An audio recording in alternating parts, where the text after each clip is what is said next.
What is going on, everybody? Welcome back to Jellygoon TV, and welcome back to this beautiful channel, and welcome to you beautiful people. Thank you so much for clicking on this video. I really do massively appreciate it. Today we have another comment request from this beautiful bloke right here, this beautiful guy right here, and he says, make reaction about Joseph Stalin, please. And I like when they say please. So let's just get him the video, and I want to react to it too, so let's just get into it. Let's go.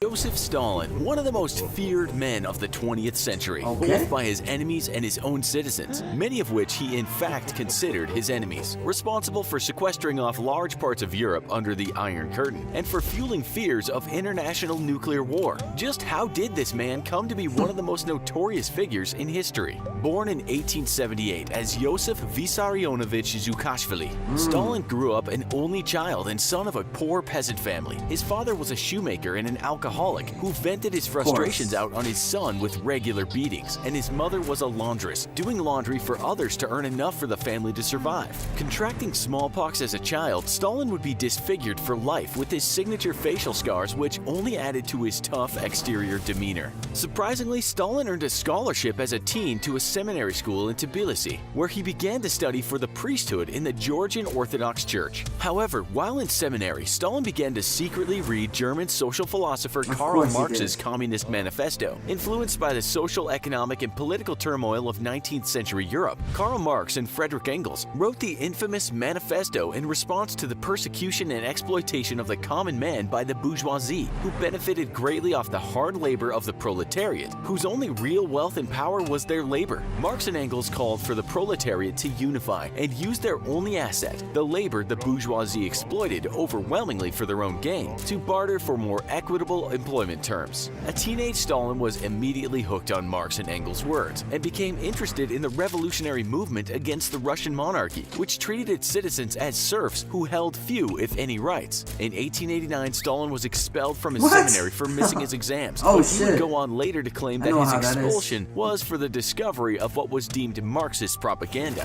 Whatever the real reason, Stalin's expulsion set him on a collision course with history.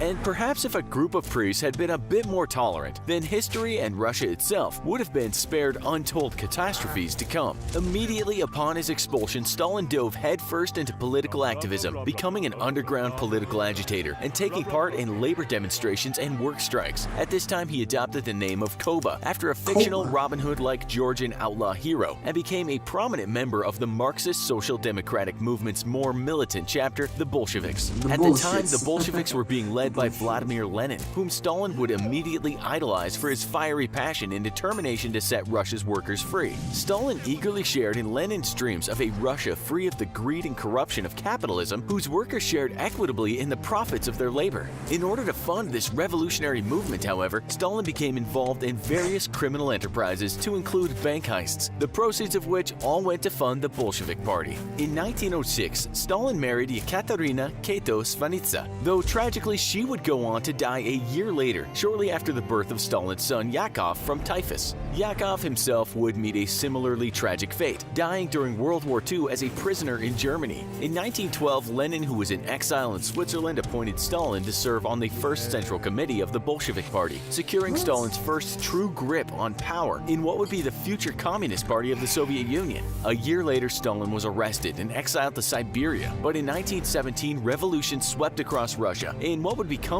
known as the Russian Revolution, with Stalin playing a prominent role. A vote of the Bolshevik Central Committee of 10-2 prompted the Bolsheviks to start planning an armed insurrection, after Lenin told committee members that revolution was inevitable. What followed was a struggle that would see the ruling Tsar and his family ousted from power and then executed, with Lenin leading the way in creating the Russian Socialist Federative Soviet Republic, the first self-proclaimed socialist state. Seen by Lenin as a tough character who could get things done behind the scenes, or in plain speak, a thug who wasn't afraid to kill political enemies or commit atrocities in the name of the cause, Lenin appointed Stalin to a prominent position during the Red Army's invasion of Georgia, where he got the reputation for being specially brutal against any opposition. Eventually, with the Bolshevik Party's expansion of power, it became necessary to expand the scope for the Central Committee, and at the 11th Congress, the position of Secretariat of the Central Committee was formed, to which Lenin appointed Stalin on the 3rd of April 1922.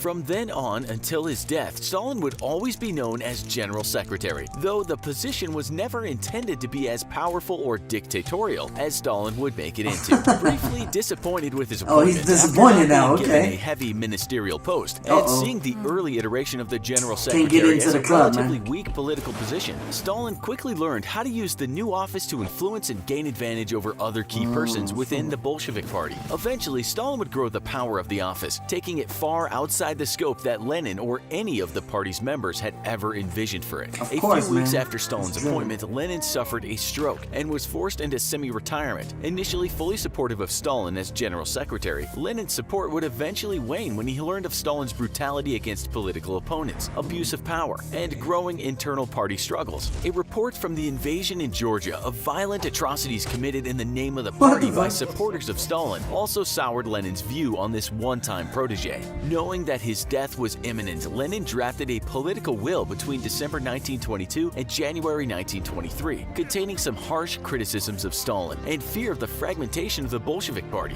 Lenin would go on to die in 1924, throwing the Bolsheviks into disarray and a struggle for power. Stalin, however, took advantage of his position as General Secretary to fan the flames of antagonism between political rivals. Stalin had his eye on power the whole time, but his greatest enemy would be Leon Trotsky, a prominent member of the party who was the creator of the Soviet Union's Red Army and was widely considered as intellectually superior to Stalin and a better orator. Stalin, however, would pit the other members of the party against Trotsky, cleverly keeping himself out of Trotsky's direct line of fire and coming off as a mediator. Ultimately, though, the failure of socialist revolutions across Europe led to Stalin's idea of socialism in one country, wherein the Soviet Union should focus on strengthening itself, being preferred over Trotsky's permanent revolution, wherein the revolution should be exported to non-socialist nations because the Soviet Union would never survive alone in a capitalist world. When revolutions across Europe failed and it became obvious that they would never succeed, Trotsky's fate was sealed and he was removed from power and eventually expelled from the Communist Party and exiled to Kazakhstan. Having allied with Grigory Zinoviev and Lev Kamenev to oust Trotsky and other rivals, Stalin desired to oust his two former companions and thus began to court the far-right elements of the Bolshevik Party, eventually ensuring that his former allies would be sent to the Gulag. Stalin then turned on his second set of allies and ousted them as well, leaving Joseph Stalin as the sole autocratic ruler of the entire Soviet Union. Up until this point, Stalin had not yet thought about outright killing his political opponents, but that and a great deal of things would quickly change. With the reins of the Soviet Union firmly in his grasp, Joseph Vissarionovich Zhukashvili changed his name to Joseph Stalin,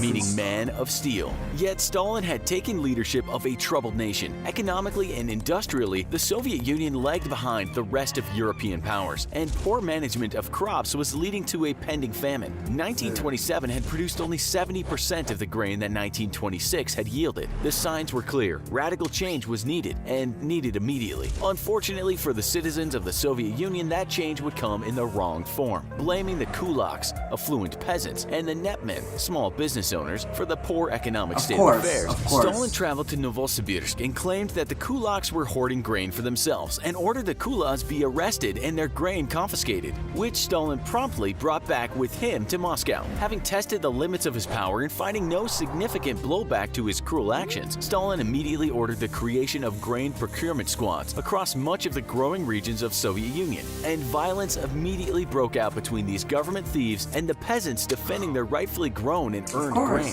Some of the Central Committee members were horrified at these measures, but in January 1930, the Politburo approved the liquidation of the entire kulak class. Accused kulaks were rounded up and exiled or thrown into gulags, with many dying on their way to the prison camps. At about the same time, Stalin initiated the policy of mass collectivization of agriculture, which set up collective farms made up of formerly privately owned property. Peasants reluctantly joined these collective farms for fear of suffering the same fate as the kulaks. Due to the resentment at the loss of their privately owned land and low morale, productivity plummeted and famines broke out. Large armed upswings arose throughout the Soviet Union, which were brutally put down by the Red Army, which killed almost as many of its own citizens as the Nazis would a decade later. Opposition to Stalin and his brutal policies arose from within the Politburo, but these opponents were in the minority and quickly removed from power. Stalin claimed to be building the communist utopia he dreamed of as a youth, replacing exploitative capitalist practices with equality and granting workers a fair share of the prosperity they generated. This too was Karl Marx's dream. Industrialization had made it possible to generate incredible amounts of wealth, and yet workers received, and to this day still receive, very little of the wealth that they generate through their labor. In the end, though, Stalin simply enacted policies that allowed him to remain in power and excused the continued exploitation of the working man's labor as necessary during the lower stages of socialism. In the end, Stalin either didn't understand or simply didn't care about Karl Marx's and Friedrich Engels' philosophy of communism, and his actions would lead to a world that would forever confuse true communism as Stalinism and make it all but impossible for the dream of workers receiving an equitable share of the wealth they generate to come true. Today, the disparity between the rich and poor, even in the most developed countries, is so severe that for some, revolution seems inevitable. Could Marx's dream of a workforce that was treated fairly and given an equitable share of the wealth they generated ever truly happen? What turned Joseph Stalin from an idealistic youth wanting to make his country a better place for the working poor into a murderous autocrat? We want to make sure you watch. Alright, man, that was an amazing video. I really do appreciate this video. That was awesome. It's kind of nice to see Joseph Stalin's rise to power, like how greedy he was and how much he took from the people. And that's actually where the name Stalinism came from or something like that. That's crazy, man. That's really crazy. But that's what you see about greedy people. They always mess up in the end, but it's kind of effed up because there's so many people that work for their stuff and work for their crops and work for their food, but they don't even get paid. Like, it's not even socialism, but it is what it is, man. It's kind of crazy, man. It's messed up. But anyway, guys, if you like this video, please hit the like button down below, and please do hit the subscribe button if you want to support the channel and you want to support these videos. I massively appreciate you guys and girls. I really do. So yeah, I'm gonna see you into the next video. Peace.